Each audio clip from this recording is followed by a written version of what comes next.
O podcast da mineração é patrocinado pela Atobin, empresa de engenharia e tecnologia. Oferecem soluções para todas as fases do projeto, desde a coleta de requisitos até a implantação. Consultoria ígnea, geologia e meio ambiente. Empresa especializada em mineração, geologia, pesquisa mineral, planejamento administrativo de processos minerários e consultoria ambiental. Olá pessoal, sejam bem-vindos a mais uma entrevista aqui do podcast da mineração. Hoje eu vou falar sobre um assunto muito importante, que é a disseminação de conhecimento da engenharia. Eu estou com dois profissionais aqui, o Yashi e a Luana. Pessoal, muito obrigado pela participação de vocês. A gente que agradece, Johnny. Eu que agradeço. Fico honrado pelo convite aí. Apesar de nem engenheiro eu sou, para começar. Né? Mas trabalha na área de engenharia, não vem não. Trabalho com... Todo mundo pergunta se eu sou engenheiro ou não, mas acaba que eu sou um pouco de engenheiro, um pouco de advogado, um pouco de tudo. Perfeito. Pessoal, lembrando que o podcast da mineração é patrocinado pela Atobin, tá? Engenharia, que é a empresa que trabalha desde a coleta de pré-requisitos até o projeto final, utilizando aí tecnologias de ponta como radar, geoscanner, muito mais. Acesse aqui atobin.com. E a Ígnea, Geologia e Meio Ambiente, empresa de consultoria aí com mais de 10 anos no mercado, que está levando, faz prospecção mineral, gestão de processos minerários e muito mais, tá? E como eu falei, pessoal, nós vamos falar aqui sobre disseminação do conhecimento da engenharia. Vamos falar aqui que o case da empresa FIA com o podcast, né, de disseminação do conhecimento Engenhatrix. Então, pessoal, fala um pouco para os nossos ouvintes sobre a empresa FIA. Bem, é muito prazer todo mundo que está ouvindo. Eu sou a Luana, eu sou diretora executiva da FIA. Assim, a minha área original, eu sou da área de engenharia, né, tenho a formação em engenharia ambiental e engenharia civil e fiz doutorado lá na geotecnia, dentro da engenharia civil.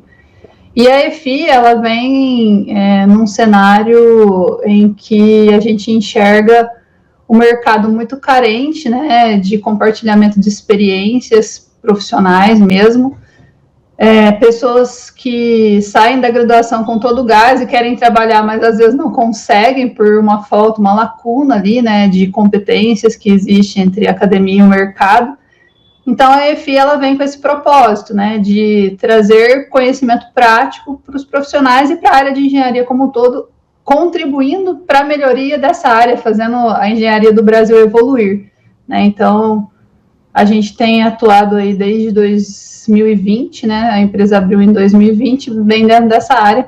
Aí a parceria com o Yashi, vou deixar ele se apresentar ali também, é um pouco mais recente, né, apesar de conhecer o Yashi há muito tempo, a gente resolveu trazer o Engenhatrix à tona agora esse ano. Vou deixar ele falar um pouquinho aí também.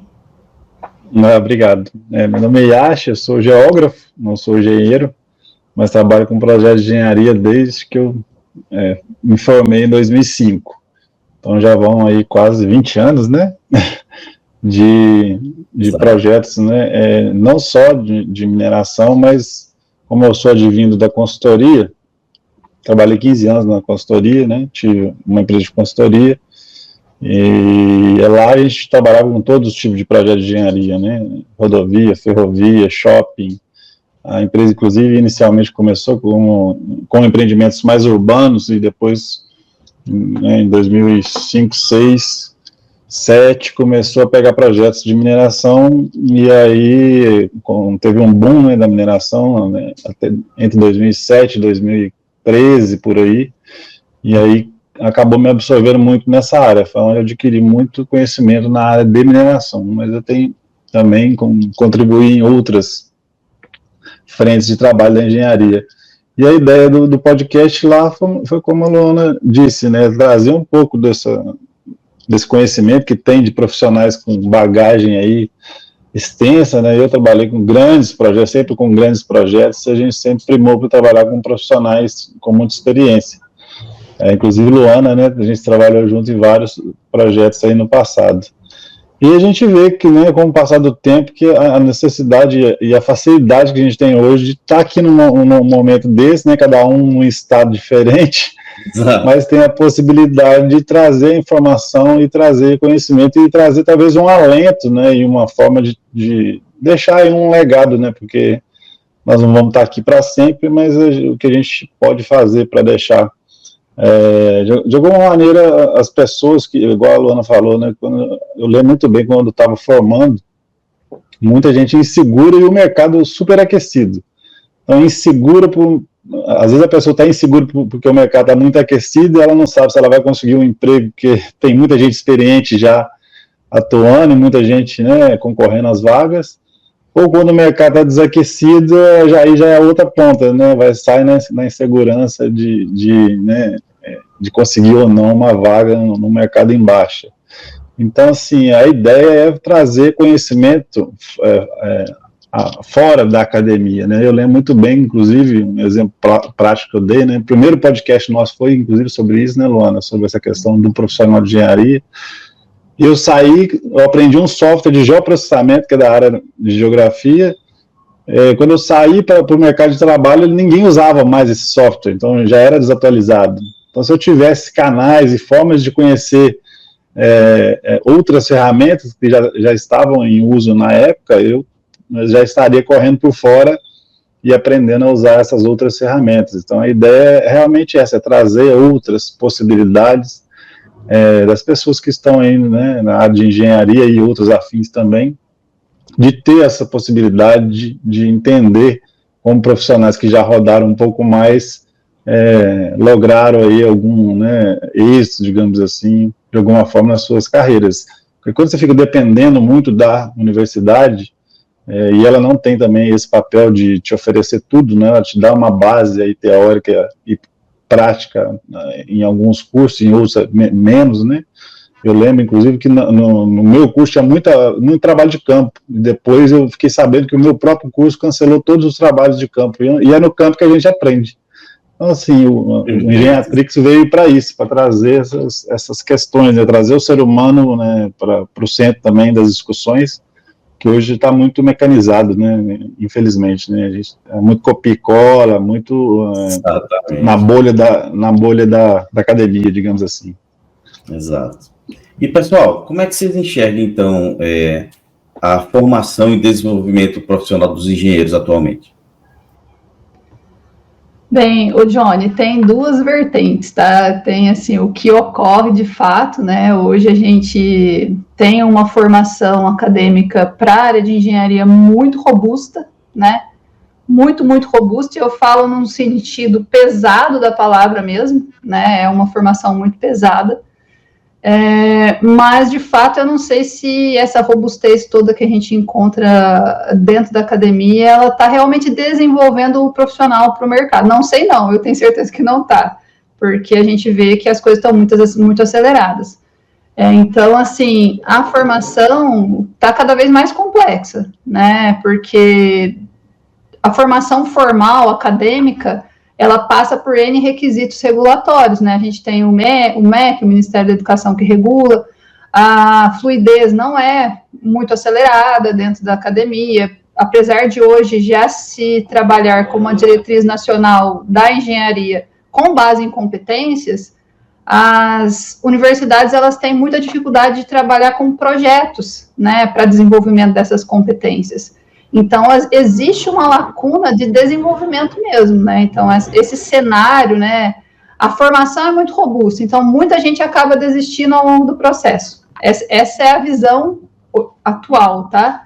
E eu também acredito, na minha época era assim, né? Na tua também devia ser, assim, a formação, ela é, às vezes, até um pouco massacrante, né? Tem muita coisa ali de pesada que talvez pudesse ficar mais fluida se a gente aplicasse isso dentro de projetos, né? Então, agora, como que a gente enxerga que deveria ser, né? A gente enxerga que deveria ser mais ou menos que é o que o modelo que a EFIA propõe hoje, né? Com muita interação com o mercado, né? Muita interação com o mercado. Então, acho que as universidades e os centros, e qualquer instituição que se propusesse a ensinar pessoas da área de engenharia, a gente fala engenheiros, mas a engenharia é muito vasta, né? A gente tem não só engenheiros atuando ali dentro. Então, nesse sentido, assim, o desenvolvimento profissional hoje, ele tem muitas lacunas, né? O desenvolvimento profissional do engenheiro. Eu passo para o Yash que ele trabalha, né? Ele está diretamente dentro do mercado agora, ele pode ser mais preciso no quesito do que o mercado tem observado. Vou até dar alguns passos atrás, né? A gente deveria ter, eu sei que alguns países já fazem isso, um mapeamento de dominância cerebral para entender que cada indivíduo tem uma tendência a alguma área, né? Eu, inclusive, aplico essa metodologia com a minha equipe, além de receber o relatório, né, do RH, das vagas que são oferecidas, de como funciona mais ou menos ali dentro das metodologias que eles aplicam para a escolha do profissional. Quando é selecionado alguém, eu faço, são 3 testes, um de dominância cerebral, para ver se a pessoa tem uma mente mais matemática, mais de planejamento, mais sensitiva, que vai ser mais, digamos assim, intuitiva, outro de sabotadores, que todos nós temos, né, os nossos sabotadores, né, uns são muito ansiosos, outros são, meio que se escondem um pouco de vergonha. Então, esse mapeamento de como a pessoa deveria acontecer lá atrás, para a gente começar já a filtrar o futuro profissional, né? Porque a gente sabe que quando chega na hora de atuar, tem muitas pessoas que são escaladas no lugar errado do time. Então, pessoas que têm uma facilidade para ser mais generalista, ela tem uma tendência a ir para a área de gestão. E tem pessoas que são necessárias, que são os especialistas, que tem uma tendência também a ser aquela pessoa mais científica, mais matemática, enfim. Esse tipo de mapeamento, ele ajudaria muito a direcionar as pessoas, e as pessoas têm que procurar isso, se entender enquanto pessoa, enquanto indivíduo, para aí sim conseguir até escolher se ela quer engenharia mesmo, ou se ela quer se formar em outra área e trabalhar com engenharia também, como foi o meu caso, né? Eu acabei me formando em geografia, mas trabalho com engenharia. E como eu tenho uma tendência a ser muito curioso e muito querer entender sobre as várias facetas aí dos projetos, eu acabei sendo mais generalista. Eu sei de tudo um pouco, mas de muito eu não sei nada, digamos assim. Eu não sou especialista em nada, apesar de ter passado por áreas que foram necessárias na consultoria desde o começo, de especialidade mesmo, né? Fui especialista, depois fui gerente técnico, coordenador, enfim, depois gerente de projetos, que aí já foi mais para a área de gestão mesmo. Então, isso deveria ser aí, deveria estar na academia hoje, né? No começo, para as pessoas não desistirem. Olha, isso aqui vai te dar um geral, mas você pode ser um generalista ou você pode ser um especialista. Não necessariamente você vai ter que se encaixar dentro daquilo que o mercado está exigindo. Enfim, é um tema complexo, deveria começar lá no ensino médio, ou até no ensino básico mesmo, esse mapeamento do indivíduo enquanto tendência de modo de pensar, modo de agir, frente aos desafios que vão surgir. E principalmente, né, ensinar as pessoas a se frustrar, que essa nova sociedade aí... Hoje até vi uma notícia que o Estado de São Paulo voltou a dar recuperação para alunos do ensino médio. A gente sabe que aqui em Minas, por exemplo, eu sei que é quase obrigatório você não... os professores não podem deixar o aluno repetir de ano. Isso é meio absurdo, né? Você começa a tirar aquela frustração da pessoa não se preocupar se vai ter que passar de ano ou não. Então, assim, uma geração que não está preparada para se frustrar, né? E as mídias sociais hoje, as redes sociais, são verdadeiras máquinas de frustração, né? Você vê que hoje já virou uma doença, realmente, né? Essa comparação que as pessoas fazem com outras pessoas o tempo todo. Então, na área profissional não é diferente, né? A gente se compara e fica achando se a gente, né, fica inseguro se a gente é bom, ruim o suficiente, mas é por talvez não se conhecer e não estar escalado no lugar correto do time ali. Exatamente, vocês falaram muito bem, né? E pegando já um gancho com isso aí, a gente fala sobre a disseminação de conhecimento, né? Além de ensinar, a gente disseminar conhecimento, né? Como é que vocês observam assim, a importância dela para a área de engenharia? Bem, vou começar, depois o Riachi complementa. Vou dar sempre... como cavalheiro, vou dar sempre a primeira palavra para a Luana. O Iash é sensacional, assim, para tapar as lacunas que eu deixo, assim, porque ele é muito observador, né? Então, assim, eu gosto de falar porque ele sempre vai para esse lado, né, de olhar o profissional como um todo, né? E eu, às vezes, acabo focando muito na parte técnica, né? E ele tem essa visão mesmo. É justamente por isso, tá vendo? A Luana tem um jeito de pensar que elas, né, apesar de trabalhar com gestão também, mas dá para ver que ela tem uma vertente pesquisadora, não é à toa que ela fez mestrado, doutorado também, Luana? Doutorado também. Então, tipo assim, ela tem esse pensamento e eu tenho já um pensamento um pouco mais, digamos assim, filosófico da coisa, tento trazer essa questão mais humana mesmo, né, que as pessoas estão sofrendo, né, nas empresas e no mercado hoje é muito concorrido, e assim, é isso, tentar trazer uma forma de direcionar aí, né, mas não vou te cortar, Luana, pode fazer sua primeira ponderação aí. Então, dentro desse sentido, até mesmo da formação profissional, né, a gente sente falta de ter coisas mais estruturadas dentro da área de engenharia, no sentido de fontes seguras de pessoas que são experientes e que querem disseminar conhecimento, sabe?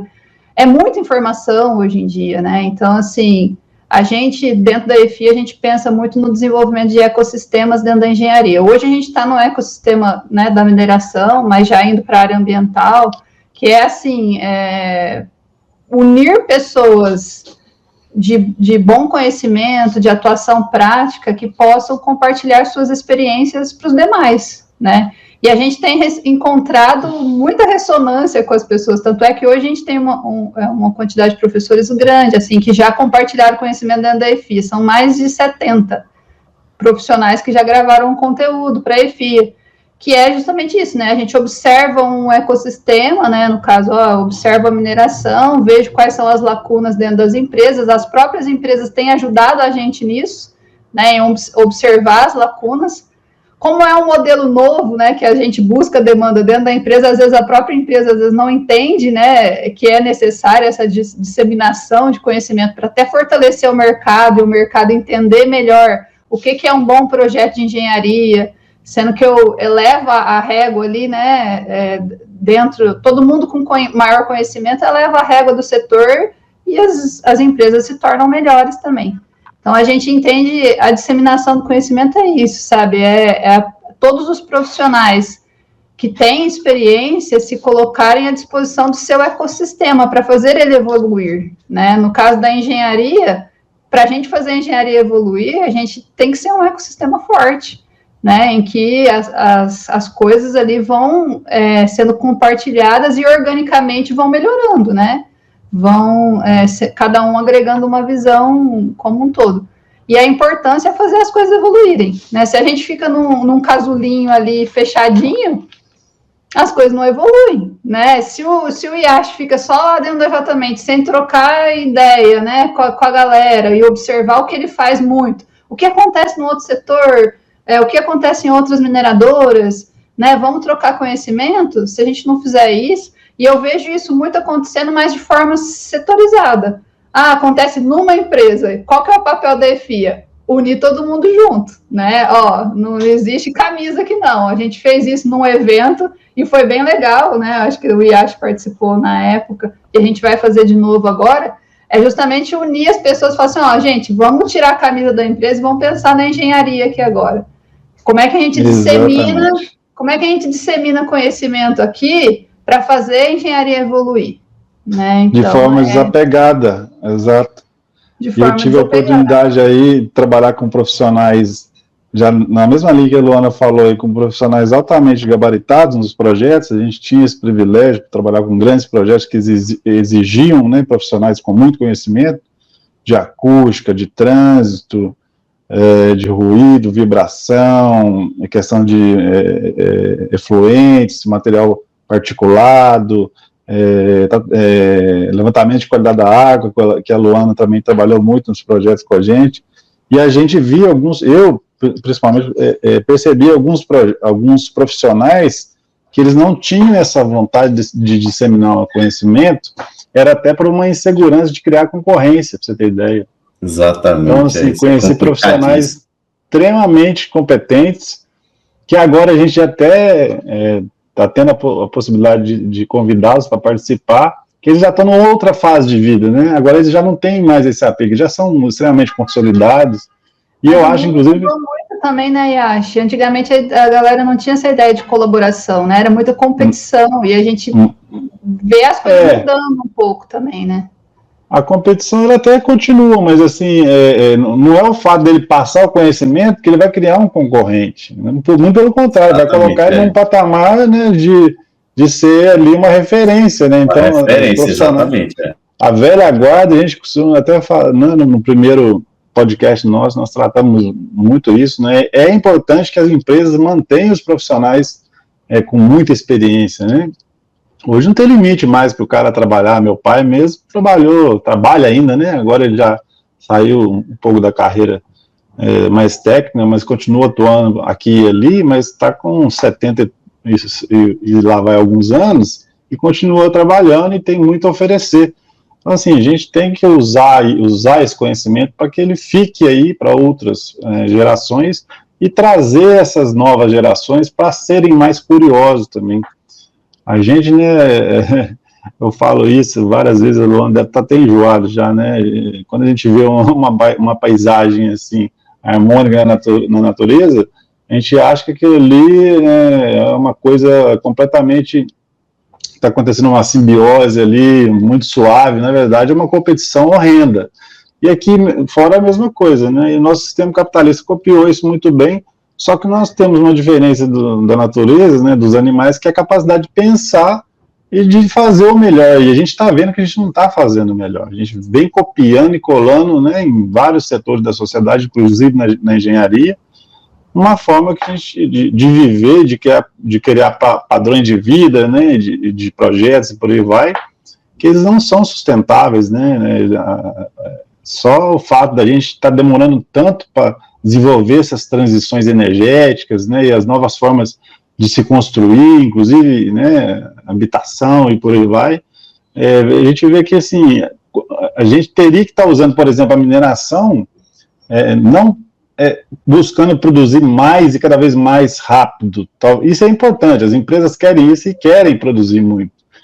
Mas, uma hora, esses bens que são finitos, eles vão acabar. E se a gente não tiver paralelamente a isso, preocupados em transitar para uma nova forma de se fazer no futuro, quando a matéria-prima acabar, como que vai ser?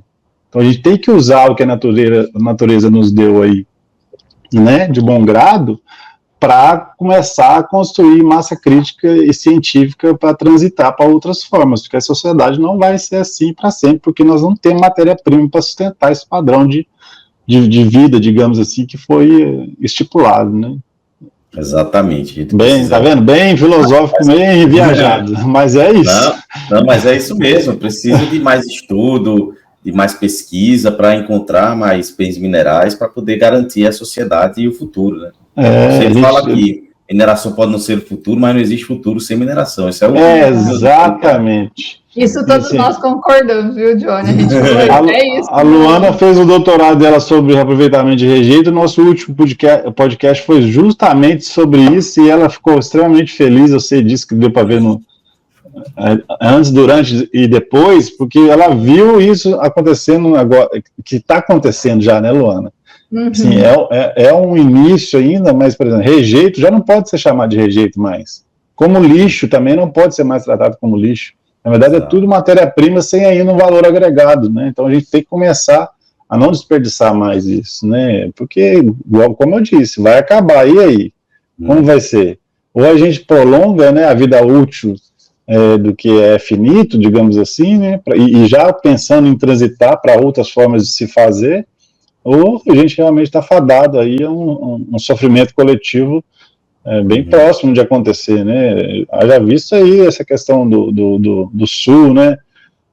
Esse evento extremo que aconteceu lá foi um evento extremo, mas eu até estava ouvindo esses dias um relato de quando os europeus chegaram lá para ocupar a região, eles passaram um tempo próximos ali naquela região da bacia do Guaíba, e tinha uns índios ali tinham fama de bravos demais, sabe? Aí, com o tempo, eles começaram a aproximar, até que começaram a conseguir comunicar com eles. E parece que, tipo assim, pediram desculpa por estar chegando, ocupando o espaço deles e tal, só que os índios viviam num local mais alto. E aí os índios responderam para eles, não, aquela terra lá não é nossa, não, aquela terra é da água. Então, assim, eles já sabiam que aquela região alagava daquele jeito. Vez ou outra, né, talvez, né, por alguns, né, não sei, centenas de anos, mas eles já tinham esse conhecimento passado de geração em geração. A gente não absorveu, né, Yashi? Exatamente, e inclusive já tem um estudo de mais de 40 anos já, que falava que aquela região ali tinha um sistema de dique que parece que não funcionou também, para conter cheias. Então, assim, já era meio que uma tragédia anunciada, e o conhecimento que foi, né, digamos assim, deixado de lado, né, parecia uma fábula, acabou acontecendo. Exatamente, né?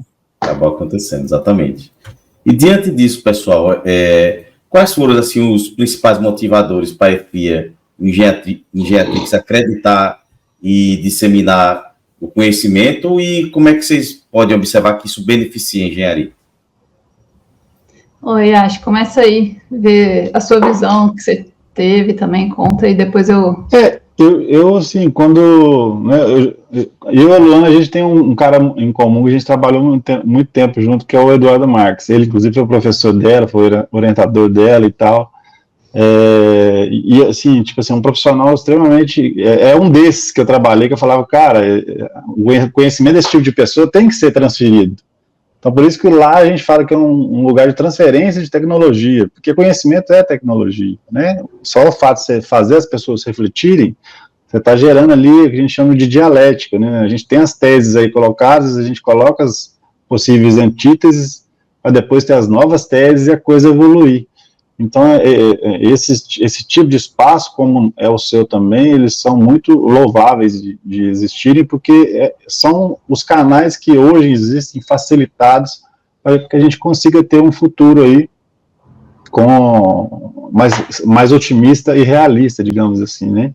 E deixar de ser iludido, porque realmente do jeito que está, quem tem um pouco de massa crítica consegue ver que está tudo errado, gente. Eu tive uma entrevista tempos atrás aí, de um município que a gente tem atuação, eles estão refazendo o plano diretor, tem participação da ONU e da UFMG, e a primeira pergunta que foi feita para mim que eles queriam criar uma cidade inteligente, que eles estavam pensando em colocar internet na cidade toda gratuita. Eu falei, olha, comunicação, internet é importante, mas a cidade inteligente, ela começa primeiro, hoje em dia a gente vê muito, por um sistema de transporte público inteligente.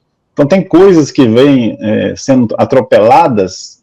Hoje em dia o pessoal acha que aplicativo vai ser solução para tudo, né? Tá todo mundo querendo criar um aplicativo para ficar milionário, para resolver o problema da sociedade. E tem outras questões que são mais importantes, que deveriam estar sendo olhadas. A gente tem exemplos, inclusive, aí, de países que conseguiram fazer isso. Se tiver a oportunidade de uma hora estudar um pouco sobre Singapura, no horário de rush não tem trânsito, porque lá o carro é caríssimo e o transporte público é extremamente eficiente.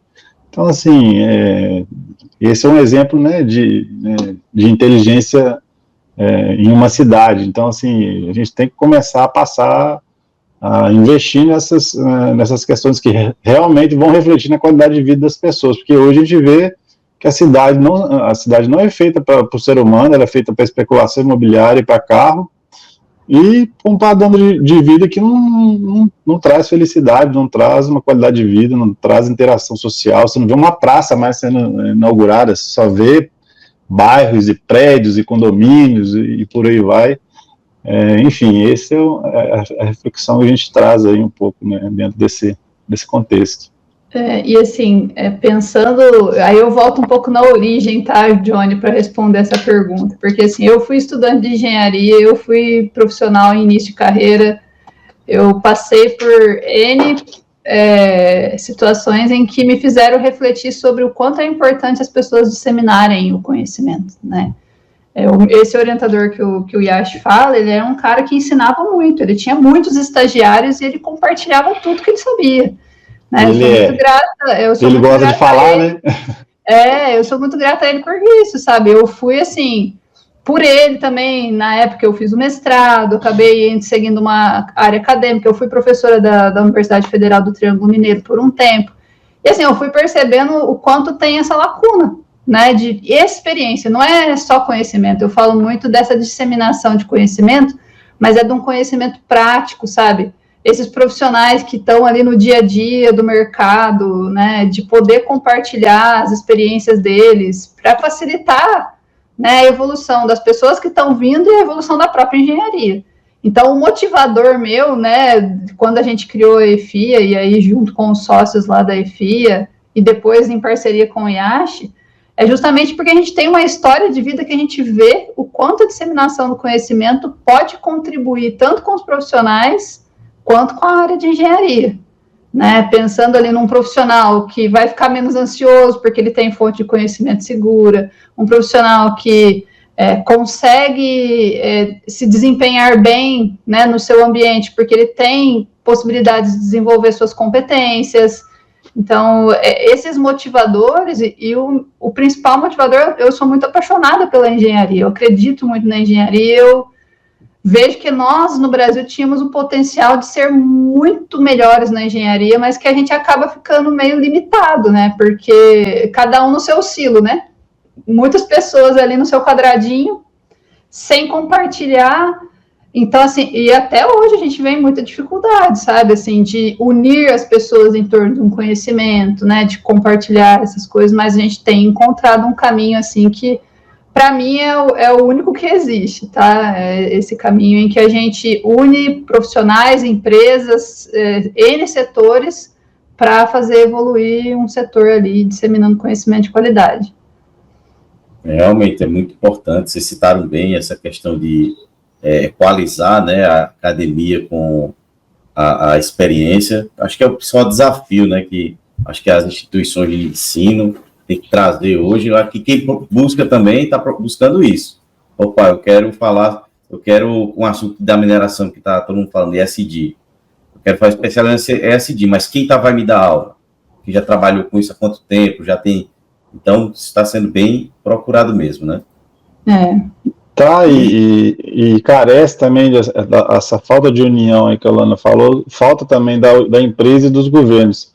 Hoje, por exemplo, eu que trabalho com mineração, numa empresa que pensa muito em tecnologia, foi a primeira empresa a filtrar a rejeitos de minério de ferro no Brasil, a gente não trabalha com barragem. Ontem mesmo representei a empresa numa audiência pública de um projeto de uma pilha de rejeito filtrado.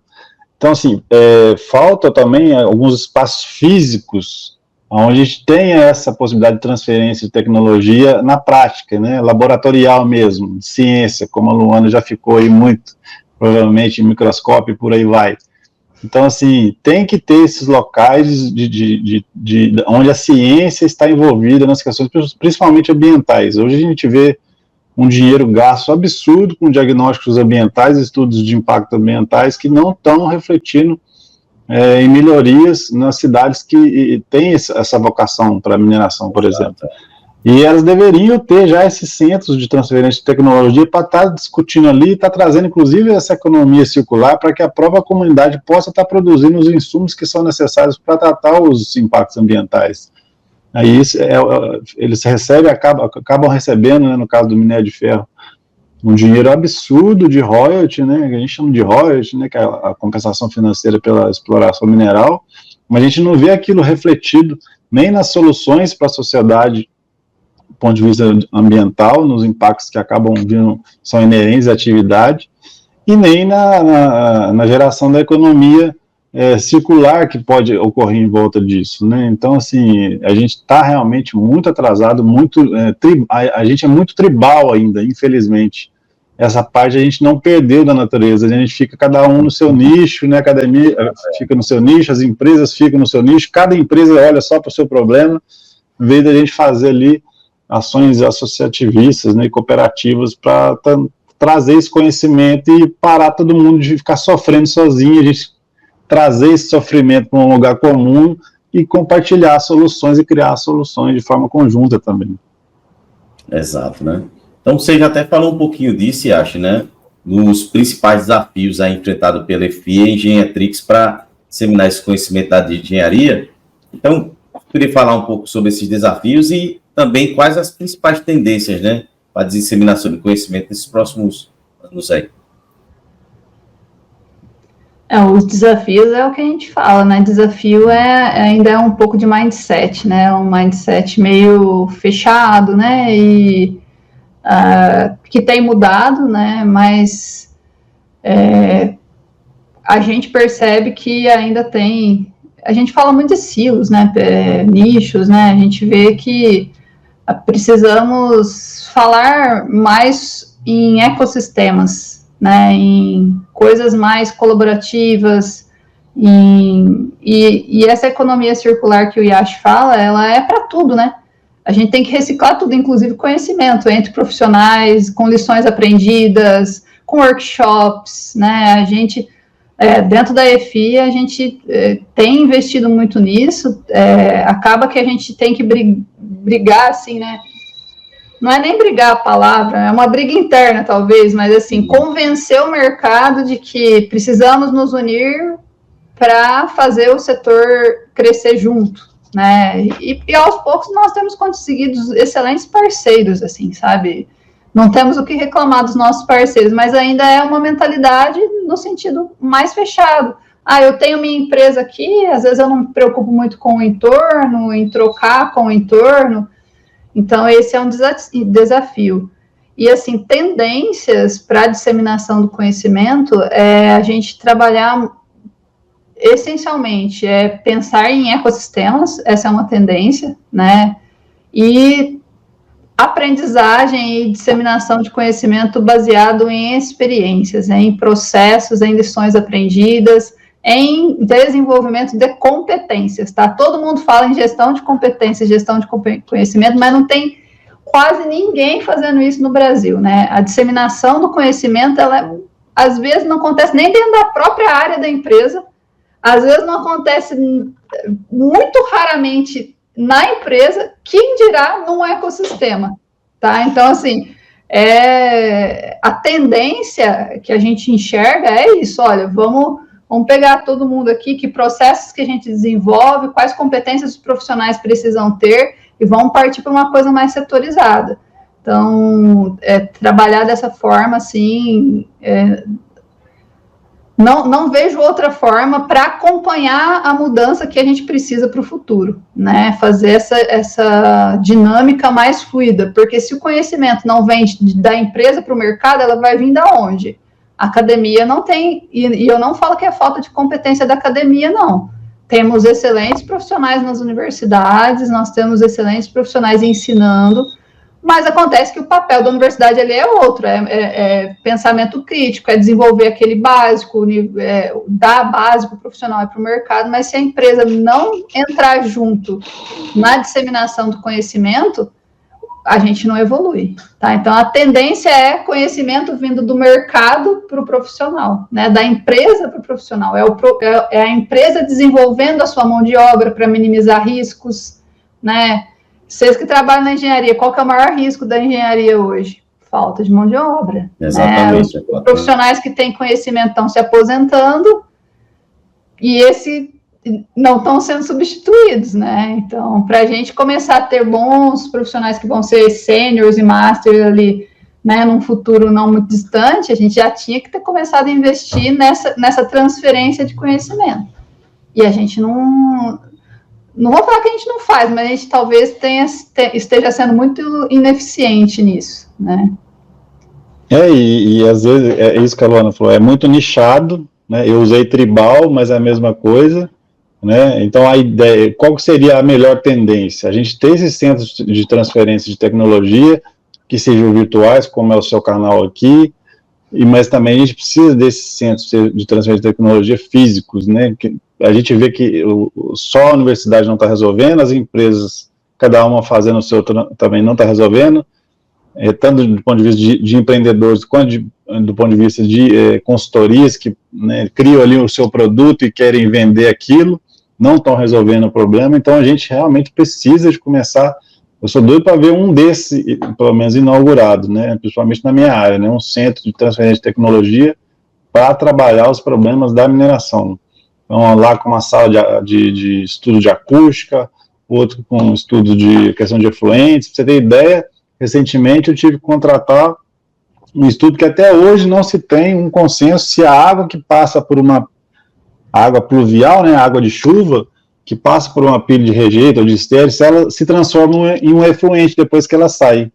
Se você for usar esse conceito, a água que cai na estrada de terra e sai também com turbidez e cor alterada, também é um efluente. Então, os próprios municípios, estados e a União também estão cometendo infrações se não estiver tratando aquele efluente antes de ir para o rio. Então, eu tive que fazer um teste de bancada, né, eu contratei uma empresa para fazer uma avaliação, nós pegamos material de uma pilha de estéreo, de uma pilha de rejeito, coletamos água da chuva que cai lá numa de nossas unidades, coletamos o material da estrada de terra e fizemos um teste de bancada para a água passar por esses materiais para saber o que acontece com essa água depois que passa. E por incrível que pareça, os parâmetros da água que saíram, né, depois do teste das pilhas de rejeito estéreo são melhores do que da estrada de terra. Então nós descobrimos que a estrada de terra polui mais, se for tratar como poluição, utilizando os parâmetros na legislação mineira hoje, né, do que a própria mineração nesse caso, olha para você ver. Então, se a gente tivesse um centro estudando todas essas temáticas que são críticas, que hoje, no caso de mineração, é qualidade do ar, ruído, qualidade das águas e vibração, dentre outros aí, a gente poderia estar lá incentivando, né, enquanto empresa, o governo também poderia estar incentivando, a universidade poderia estar lá com estagiários, com professores desse calibre que a Luana citou, como o Eduardo Marques, entre outros que eu conheço, e a gente não precisaria estar nesse sofrimento todo. Eu acho que a tendência deveria ser por esse caminho, né? Vamos lutar para que isso se materialize algum dia, né? Espero morrer só depois de ver isso acontecer. Com certeza vai acontecer isso. E, pessoal, como é que vocês enxergam, então, vocês falaram das tendências, né? Mas como é que vocês enxergam, então, o papel da EFIA e da Engenhatrix para o futuro da engenharia? Bem, para mim, assim, não tem forma mais adequada da gente trabalhar do que essa união de conhecimento, mercado, profissionais, academia, poder público. Então, assim, a EFIA, ela, para mim, no contexto da engenharia, ela é essencial, e deveriam ter mais EFIAs, tá? Deveriam ter mais, porque são muitas áreas de engenharia, né, e a gente vê muito pouco movimento buscando necessidades das empresas e transformando isso em conteúdo aplicável. Então, assim, muitas empresas que contratam a EFIA falam assim, a gente viu nitidamente a diferença do profissional antes e depois que fez o programa de treinamento, porque você vê na prática ali que ele consegue aplicar aquilo na rotina do dia a dia dele.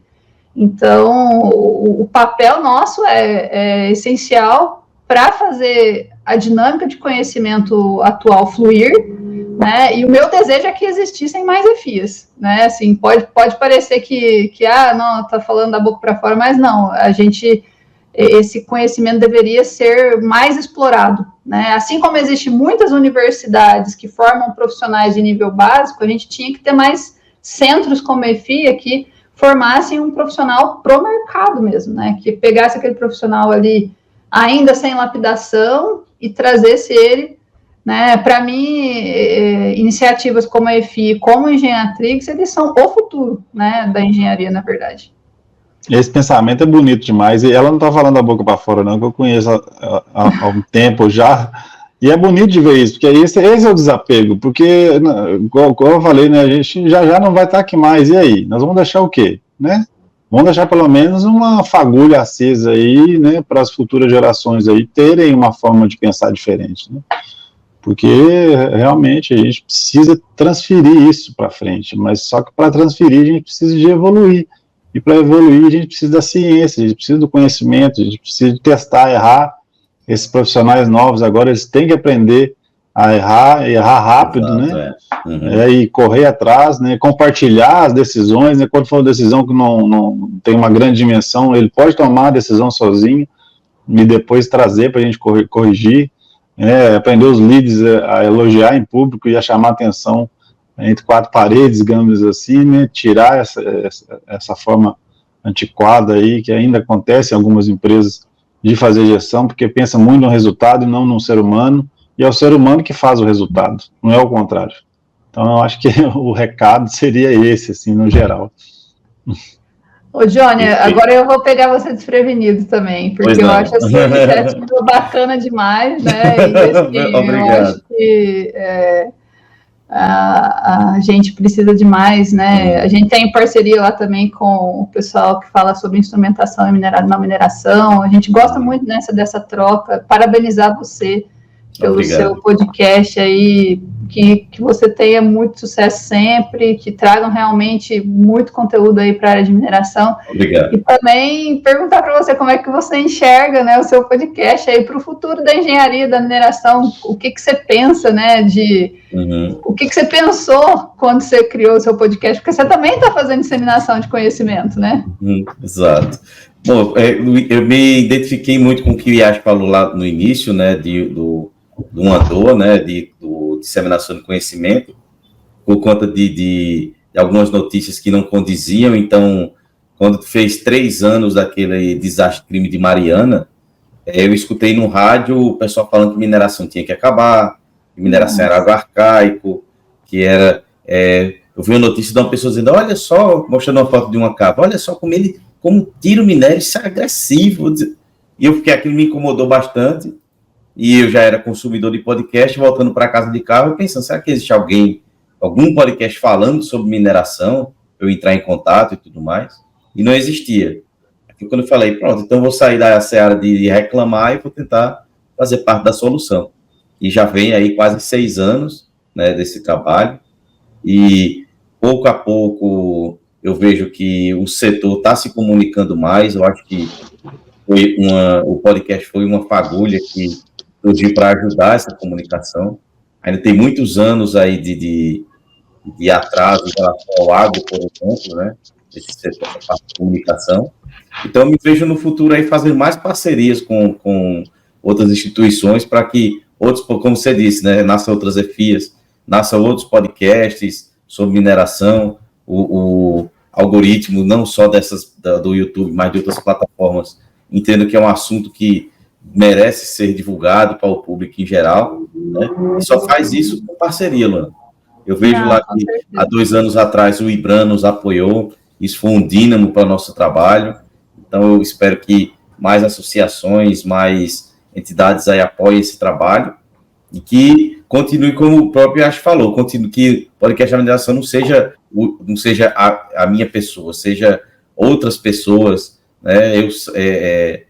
Eu saio e deixo outras pessoas tomando conta do podcast. Eu vejo isso, eu vejo que se torne aí no futuro algo mais voltado para o popular mesmo, quem sabe uma rádio, um programa de rádio, um programa de televisão. Estou batalhando para que isso aconteça aí no futuro. Eu vejo isso. Que bom. E que você precisar aí de indicação de profissional para estar participando do seu podcast em todas as áreas da mineração, você pode me procurar. Conheço muita gente, Luana conhece.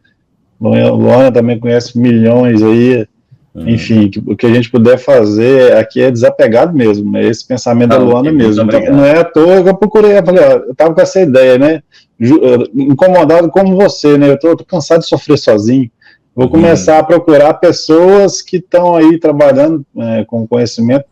Aí, no nada, eu lembrei da Luana, assim, né, porque eu tinha participado do evento com ela, falei, por que não a Luana, né, e a EFIA, que tem essa proposta de transferir conhecimento de forma desapegada. Então, e aí começou, enfim, que depender da gente aí, não vai ter apego nenhum aí, tá passando contatos e fazer vocês crescerem também.